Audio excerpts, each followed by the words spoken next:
සීවලී මධ්‍යම විද්‍යාලය ගත්තාම මම හිතන්නේ ප්‍රසිද්ධම පාසලක් කියලා මට කියන්න පුළුවන්. නමුත් ජනප්‍රියත්වය ලබාගෙන තියෙන්නේ නිකම්ම නිකන් නෙමෙයි. මම හිතන්නේ පාසලක් කිව්වම අපිට මුලින්ම මතක් වෙන්නේ ඒකේ ගුරුවරු ඉන්නවා, දරුවෝ ඉන්නවා කියලා විතරයි.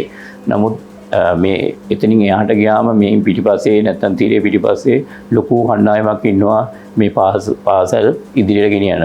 සීවලී මධ්‍යම විද්‍යාලය ගත්තාම ඇත්තටම පාසල් සංවර්ධන සමිතිය කියන්නේ ලොකු කාර්යයක් කරන කණ්ඩායමක්. ඒකෙදි විදුහල්පතිතුමා ඒ වගේම දෙමව්පිය කණ්ඩායමක් ආජීවන නියෝජනයක් කරමින් හැදිච්ච කණ්ඩායමක්.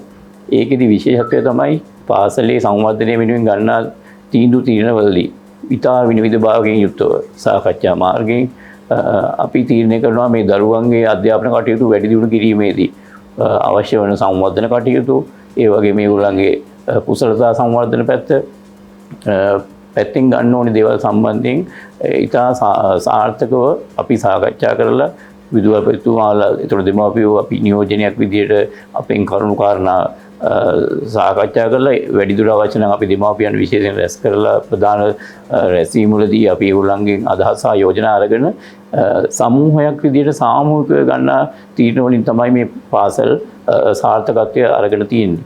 ඉතින් ඒ සඳහා මම හිතන්නේ දෙමාපියෝ විදියට ආජීවීන් විදියට ලොකු දායකත්වයක් මේ ගුරු මණ්ඩලයට දරුවෝ වෙනුවෙන් ලබා දෙනවා. මොකද මේගොල්ලෝ අපේ අනාගත පරපුර.